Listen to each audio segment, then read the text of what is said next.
בוקר טוב לכולם, שיעור התחיל.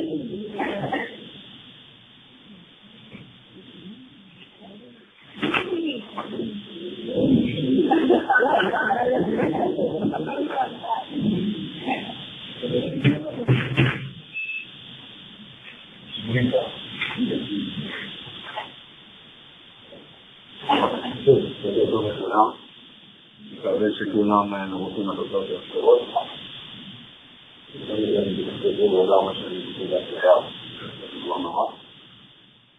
ככה, ביקשתי לבצע שמחלה בבית בשיעור הקודם, ולכם אני מקווה שכולם נתפו וידעו להתפקד בחלק הבאות של השיעור שלנו. לאחר מכן אנחנו נעבור לנושאים מתקדמים ב-SQS, יותר מורכבות כל מיני פונקציות. בשיעור הבא, מה שנעשה מההתחלה ועד הסוף, מה שאתם תעשו מההתחלה ועד הסוף, זה אך ורק תרגול שיראה בדיוק כמו שיהיה המבחן. המבחן שלנו, זה SQS, רק אני עונות על מילה מבחן, אנחנו נותנים לדון בפינטן, בסדר, מבחן שלנו ביום שישי הבא, זה SQS. יש מישהו שלא, בלתי אנחנו מדברים. אז אתם מבינים את עצמך.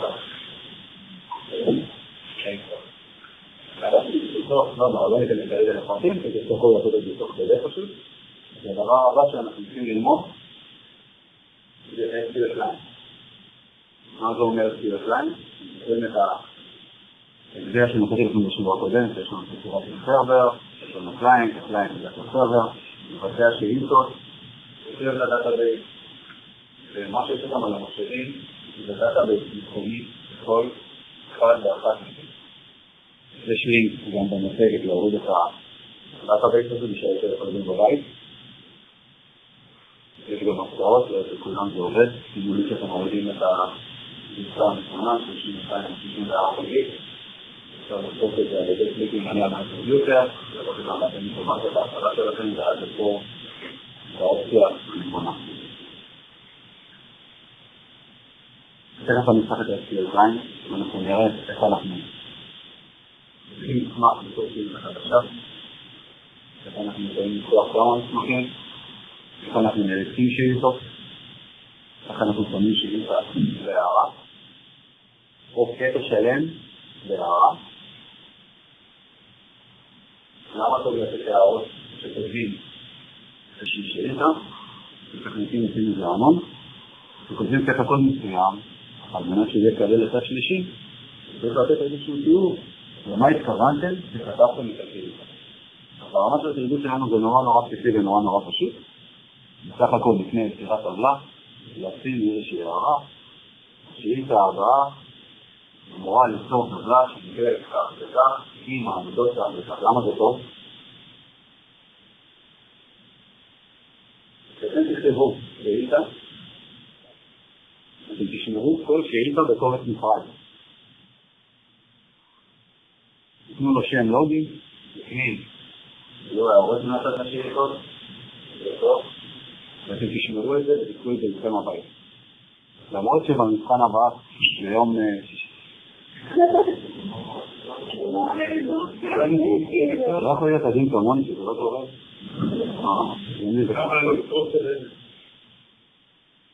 למרות שבמבחן ביום שישי הבא, בנושא SQL, כולם יקבלו פה 100, לא בטוח שעד סוף הקורס כולם יקבלו את זה, ולא בטוח שבגלל הרעיונות עבודה, באמת העבודה על תוכנית התאריך, הם עושים מוכנים.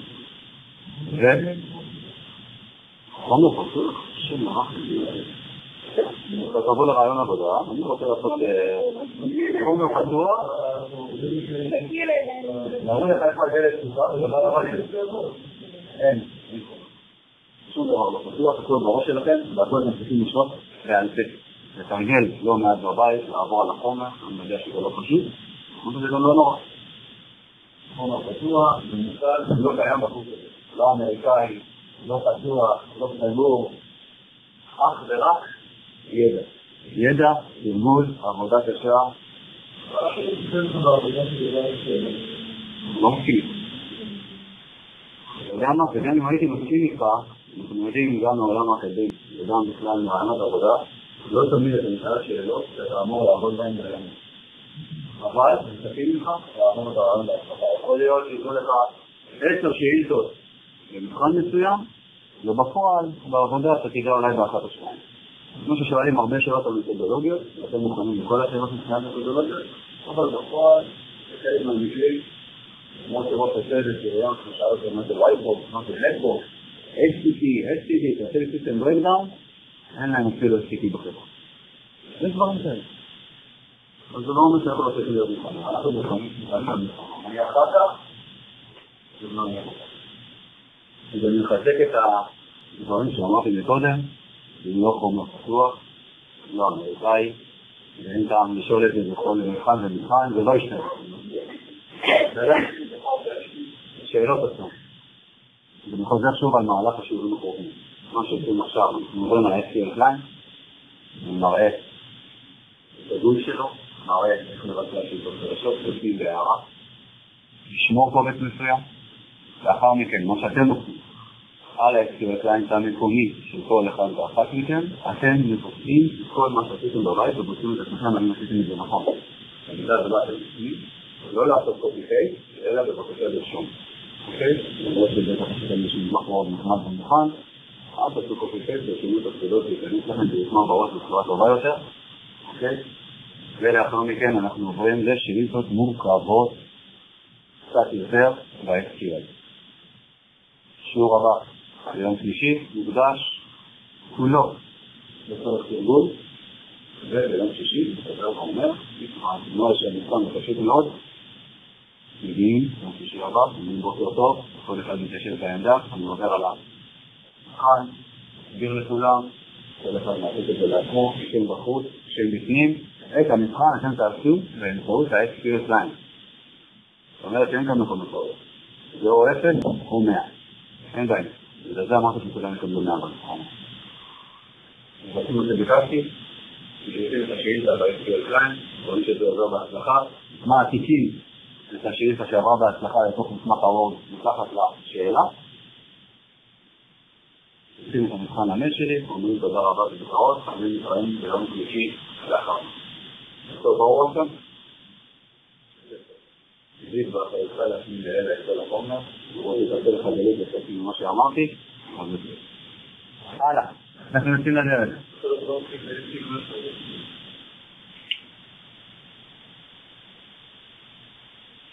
טוב, על המבחן שכל אחד ואחת מכם נתקן את התוכנה שנקראת SQL Express. באמצעות ה-SQL Server Management Studio אנחנו מבצעים כל מיני שאילתות לדאטאבייס המקומי הזה. זה לא דאטאבייס אמיתי, כמו שנתן לכם כרגע, כמו שאמרתי, זה מקומי. אוקיי, בעבודה יהיה לכם SQL Client ו-SQL Server שאתם תתחברו אליו, אבל מבחינתכם זה נראה בדיוק אותו דבר. כמה דברים קצת שונים מבחינת פונקציונליות, אבל לא ניכנס לזה כרגע. יש גם גרסאות שונות של SQL, מה שמותקן כאן, אני מקווה שצריכים זה גם 2012, וחלק ממקומות העבודה זה 2008, זה גם 2005, אבל לרוב זה באמת הגרסאות המתקדמות ביותר. אז איך פותחים את האפליקציה? מחפשים את השורטקאט שנקרא SQL, Server Management Studio, עושים עליו דאבל קליק.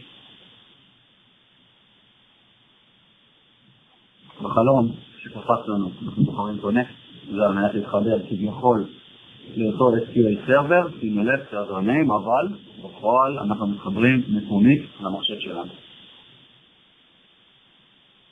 אחרי שעשינו את זה, נכנסנו לגוי של SQL Client. יש לנו כל מיני דאטאבייסים מוגדרים מראש במערכת, אפשר ליצור דאטאבייסים חדשים, אתם לא אמורים לעשות את הדברים האלה, לא אמורים להכיר אותם, אתם לא תיצרו דאטאבייסים חדשים בעבודה, אני מבטיח, אלא בעיקר תשתמשו בפקודה, איזה פקודה? סלב.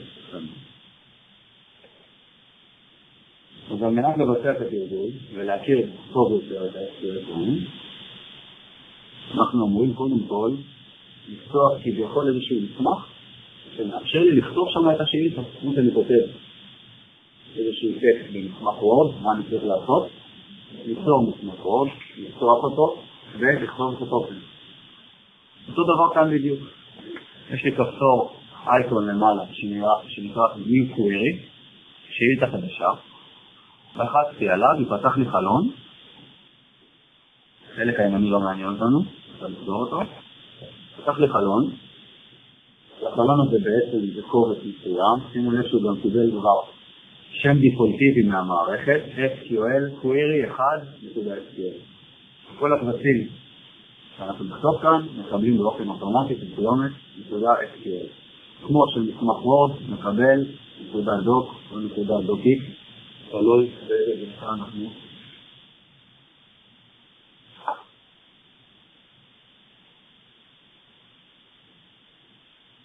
פתחנו מסמך, בסוף סוף אנחנו רוצים להתחיל לבצע מה שהיינו אומרים, פחות עסוקים מבינינו בבית במהלך השבוע האחרון. אמרתי שתמיד אנחנו נכתוב איזושהי הערה לפני שאנחנו קודמים את השאילתה בפועל. יש שתי דרכים לכתוב הערות. נתחיל מהפשוטה יותר, לאחר מכן לדרך שמסמנת קטע קוד ולא רק שורה אחת. טוב, אז למשל, אני רושם כאן איזושהי פקודה, select, כוכבית, from, table.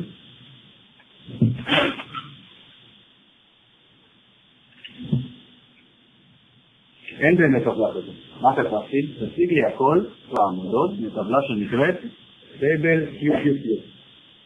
בפועל, מה שאמרתי, אין כאן טבלה עם השם הזה. זה לא מה שאני רוצה להראות לכם, מה שאני רוצה להראות לכם זה דבר מאוד פשוט. נניח שהייתי רוצה להריץ כרגע את השאילתה הזאת, מה הייתי עושה? יש כאן כפתור, אייקון שנקרא Execute, או באמצעות קיצור למקרדת שלכם, שזה F5, ולוחץ על הכפתור הזה, המנוע של ה-SQL יבצע כמו שביקשתי לבצע, ובאמת היה שולף לי את הנתונים שבצעת טבלה אם הייתה קיימת כזה. במקרה הזה, ברגע שאני אריץ, אני פשוט אקבל הודעת שגיאה, ואיזשהו חלון למטה שיקפוץ לי, והודעת השגיאה היא לא תהיה מספיק תיאורית, לא תהיה מספיק user friendly, אין מה לעשות, זה משהו שקצת מעצבן ב-SQL client, מי שלא ממש שולט. בצורה מאוד מאוד מעמיקה. כל הודעות השגיאה, לפעמים שובר את השיניים קצת עד שהוא מצליח למצוא את השגיאה שלו, וכן, יהיו לכם שגיאות. וזה מצוין שיהיו לכם שגיאות. רק דרך השגיאות לומדים בצורה טובה. אם יש לכם איזושהי נקודה כתיק ששכחתם לגרש, או שכחתם לסגור סוגריים ורק פתחתם, אתם תעלו על זה אחרי כמה דקות, לא תבינו, אוי, למה זה לא עובד לי, ומה קורה פה, וכאלה, אני מכין אתכם מראש, זה בסדר, זה לגיטימי. מה שלא לגיטימי, זה לא לגלות את זה כמה דקות ולהילחם. לא יקרה שום אסון. התרגול הזה, הם אמורים להצליח בו כמובן, רק להגיע עם המיינדסטייט הנכון, להיות רגועים, לבצע הכל, ואם יש משהו שלא עובד, לחקור אותו, להתגבר עליו ולבצע את זה. זה הכל. עד כאן הייתי ברור. יפה. טוב. אז אני רוצה לשים כרגע את השורה הזו בהערה. למה? בא לי. אני רוצה לבדוק מה הייתה הבעיה. למשל, כתבתי באותו מסמך, באותו קובץ, גם את ה-Create Table, ולאחר מכן בהמשך הקובץ את כל האינסרטים. אני יכול לעשות את זה, אני יכול לכתוב קובץ אחד ארוך מאוד, עם הרבה מאוד שאילתות. אנחנו לא נעשה.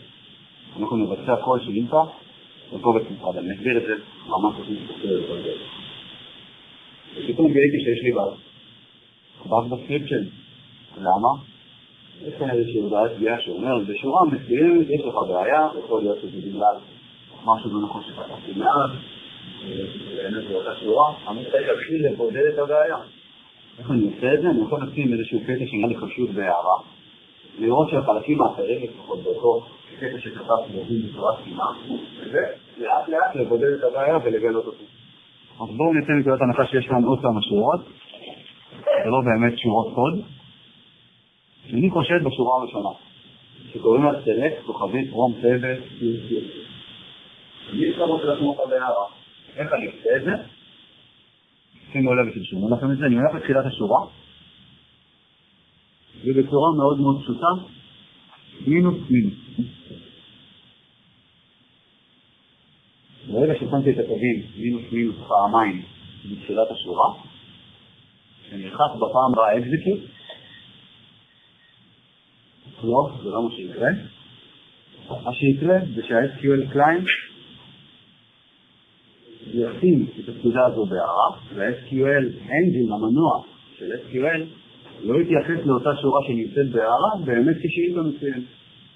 זה יהיה מבחינתו רק הערה, רק קומנט, לא משהו לביצוע. הייתי ברור? כן.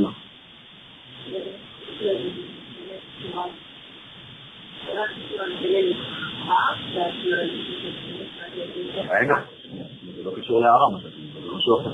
אנחנו דווקא את השורה רצינו לשים בהערה, לא רק להריץ השורה, אלא SQL engine לא יתייחס אליה. את מדברת על מצב שנמצאים קטע קוד, ולתת אקזיקיוט ויריץ רק אותו. זה בכלל אתה מגיע גם לזה. מבחינת הערה, היינו ברורים? נניח שהכל היה בסדר, מה שאני מבקש מכם במהלך התרגול, שורה ראשונה תמיד בתחילת הקובץ, מינוס מינוס, מה אמורה לעשות השאילתה, למשל,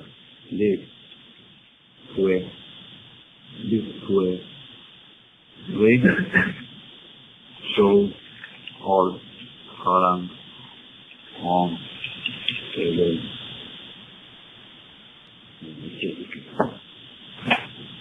ברור מה עשיתי?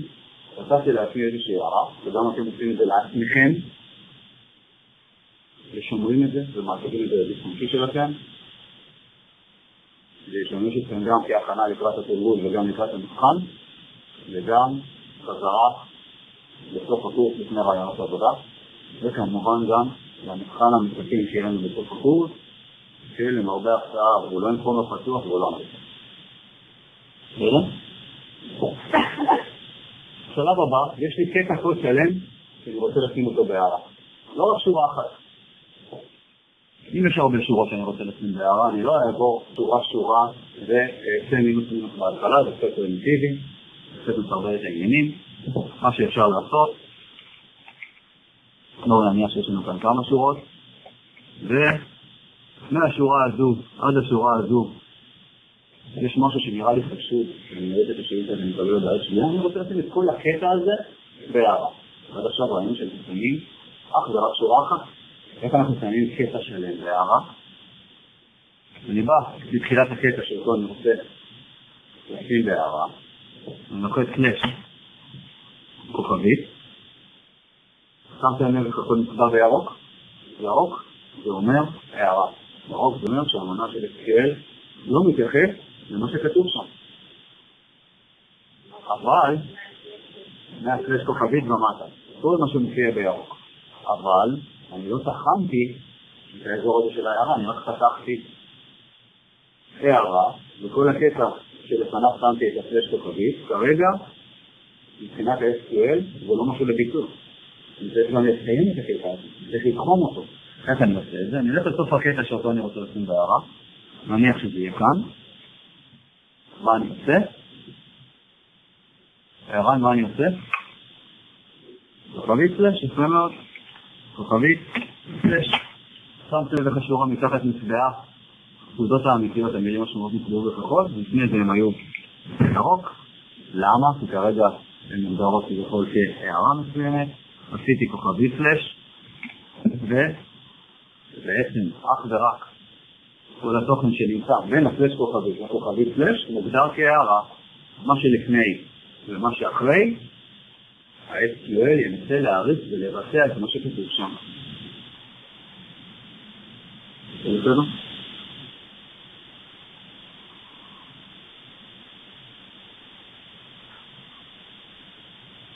אני חוזר, הערה יצירת שורה, אף אחד תסתכל שורה אחת להערה, אם כן, באמת סוגה קיימת, או שאתם רוצים לרשום לעצמכם, אתם צריכים לרשום לעצמכם מה המטרה של השאילתה בתחילת הקובץ.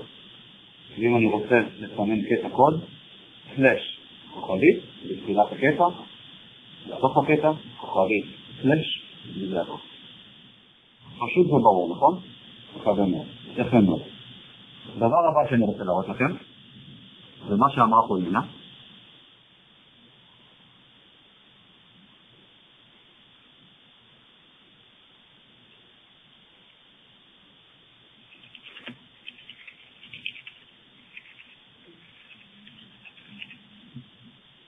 אתם זוכרים שאמרתי לכם בהתחלה שיכולות להיות הרבה פקודות באותו קובץ? למשל EA, למשל Insert, למשל Select, תציג לי כל מיני דברים. למשל, תשנה כל מיני דברים בטבלה, או תמחק משהו. כל הפקודות האלה יכולות להיות בקובץ אחד. אבל, לפעמים, אני רוצה רק להעריך פקודה אחת בלבד, מתוך כל הפקודות שמופיעות באותו קובץ. איך אני עושה את זה? בצורה מאוד פשוטה. נניח שיש לנו כאן הרבה פקודות. אני מסמן באמצעות העכבר את אותה פקודה שאני רוצה להעריך, ולוחץ execute. כמובן שעכשיו אני אקבל הודעת שגיאה, כי לא קיימת לי באמת טבלה כזו, אבל ה-SQL יודע לבצע אך ורק את מה שסימנתי באמצעות העכבר, ולא להתייחס לכל מה שלא סימנתי. מבחינת הרעיון זה עובד קצת הפוך מאשר הערה, אלא מתייחס רק למה שסומן באמצעות העכבר. יכולתי לסמן גם חלק יותר גדול, זה לא חייב להיות שורה אחת, זה יכול להיות הרבה יותר, ולהעריך אך ורק את מה שכתוב שם. כמובן, שוב, אני מקבל הודעת שגיאה במקרה הזה, שזה לא פקודות אמיתיות, אבל מבחינת הרעיון, אנחנו מבינים שאם אני רוצה להעריך משהו ספציפי, שורה בקטע מסוים, אני מתכוונן את כולו באמצעות העכבר, ולוחץ execute או לחילופין F5 במקלדת שלי. שאלות אתכם? מה למדנו עד עכשיו? לפתוח את ה-SQL, איך אנחנו נותנים שאילתה חדשה. אנחנו מקבלים איזשהו שם כברירת מחדל שהמערכת נותנת לי. ראינו איך אנחנו שמים שורה אחת בהערה, חוקית הקוד בהערה, איך אנחנו כותבים מהערה שלנו שתתאר באמת מה המטרה של השאילתה, וראינו איך אנחנו מריצים קטע קוד או פקודה מתוך כל הטקסט שמופיע לנו בתוך הקובץ הזה. מה נשאר לנו? דבר הבא זה לשמור את הקובץ. כתבתי כמה שאילתות באותו קובץ, נראה, אני אעשה את זה קצת יותר מעניין.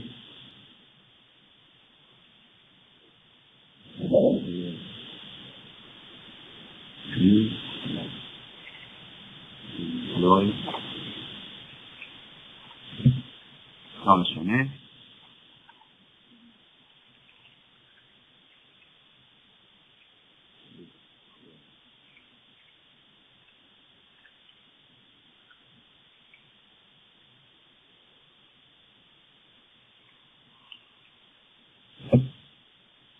בדיוק ככה תעשו במשחק, שבו הערה בהתחלה, כתבתם פקודה, אתם צריכים לשמור את הקובץ הזה, איך אתם שומרים אותו, בצורה מאוד פשוטה, אנחנו רוצים לתת לו באמת שם ברור וקליט. עושים איזושהי תיקייה על שולחן העבודה שלכם, עושים לו שם, עושים חזרה לכאן, פייל, סייב, הולכים לתיקייה הרצויה, ונותנים שם אמיתי במקום השם הדיפולטיבי. Select, From, Save. איך אומרים את זה? איפה זה נשמע? כאן נראה קובץ מבחוץ. אם אני רוצה לפתוח אותו, אני צריך לעשות דאבל קליק, או לפתוח את ה-SQL Client, File Open, ללכת למיקום שבו הוא נמצא, ולהציג לי את התוכן שלו. ברור? כשאני עובד עם כמה שאילתות או עם כמה פקודות, למרות שיש לי כאן כביכול קובץ פתוח, אני יכול לפתוח קבצים נוספים. אם אני אלחץ עכשיו New Query, שימו לב לחלון. לחצתי New Query, מה קרה? נתווסף עוד אחד. אם אני רוצה לחזור לקודם, אני פשוט עובר בין הטאבים האלה. זה השאילתה הקודמת שיצרנו, וזה השאילתה החדשה שפתחנו כרגע.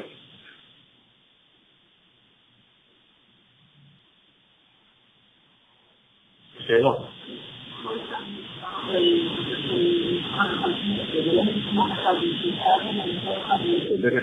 כל אחד כזה, כל חלון כזה, כל טאב כזה, כמו שעובד כרום, כמו שעובד אינטרנט אקספלורר לצורך העניין, שיש לנו כמה טאבים, וישות בפני עצמי.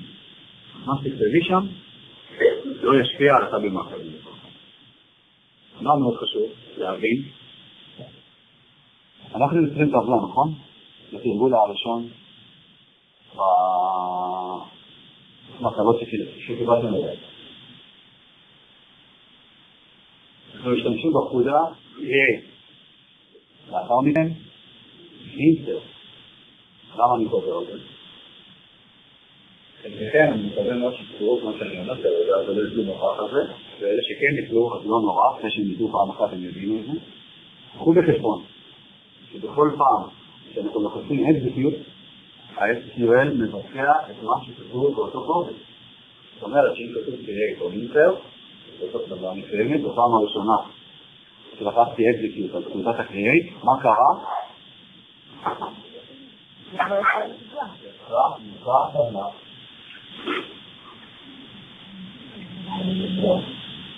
נוצרה טבלה. למה אני אומר? זה שבפעם הבאה תתייחסו שוב פעם execute על אותו קטע קוד, וכן תקבלו הודעת שגיאה.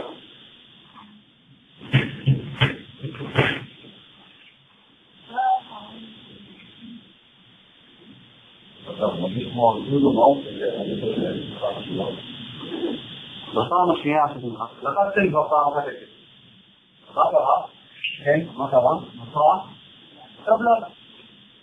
לחצתם שוב פעם את זה. מה קרה? נוצרה טבלה? לא, למה לא? אתה יכולנו ליצור טבלה עם שם אחר, אבל אתם מקבלים איזושהי הודעה שנייה שאומרת לא ניתן לבצע את הפקודה, היא קיים כבר שם כזה לטבלה בתוך המערכת. באינסרט, מה שיקרה, אתם לא תקבלו הודעה שנייה. למה? לכן מאוד, יש לנו 5 תלמידים להוציא לתוך הטבלה הזו, לקחנו את כולם, או רצינו לעשות ניסיון עם אחד ולקחנו execute, לקחנו עוד 4, ולקחנו שוב פעם execute, כמה היה לנו סך הכל? אני ועוד אחד ועוד שווה 6. למה 6? עשיתי ניסיון עם אחד, לקחנו עוד 4 לאותו קליק, יש לי עכשיו 5. זאת אומרת שיש לי לפה תלמיד, או אותו עובד, פעמיים לתוך הטבלה. למה? כי בפקודה insert, מבחינתו, הוא לא עושה שום קטרינג, הוא מקבל את הפקודה ומחליט. מקבל ומחליט. הם יכולים להחליט את אותו עובד, עשרות פעמים ומאות פעמים. אז בבקשה, עשיתם ניסיון בראשון. למשל, זה דוגמה קלאסית, איך להשתמש בהערות. עשינו אינסרט עם הראשון, אינסרט, בלה בלה בלה בלה, values, לחצנו execute, ראינו שזה עובד. מה עשינו לאחר? מכן הוספנו עוד 4 פעמים. אינסרט, אינסרט, אינסרט. מה אני עושה עכשיו? על מנת להבין אך ורק את 4 הנושאים. פעם, את הקטע הזה להערה, ומריד אך ורק את 4 האחרים. שהוא לא ימחוק את זה, שזה שאומר לי כן, בתוך הפקיד שלי כן, רוצה שזה יהיה שם. הייתי ברור. איך עוד אני יכול לשמור שורה מסוימת בהערה? באמצעות בלי נושאים. שימו לב שאתם נמצאים בשאילתות, יש שם גרשיים, סוגריים, לפעמים אני מסכים לא ממש משפיע. אוקיי? שימו גם שורה שלמה לפעמים, עוד שאלות אליי. משהו לא היה ברור בכל ההסבר שלי, איך אנחנו חושבים את ה-SQL, לא ככה רוצים שבחדשה, שמים שורה בהערה או תפקוד בהערה, נותנים מהערה מבחינתנו, שומעים לא להריץ את הקשים פעמיים, שומעים כל עובד בנפרד ונותנים לו שם לוגי שמתאים לנו. אם הכל היה ברור, זה אומר שעכשיו אנחנו עוברים לחלק היצירתי, ונשחרר לכם תכף את המחשבים, כל אחד פותח את ה-SQL Client על המחשב שלו, ומתחיל לבצע את מה שהייתם אמורים לבצע בבית במהלך השבוע הגורלי שעבר עלינו. אז יאללה, יורים עליכם.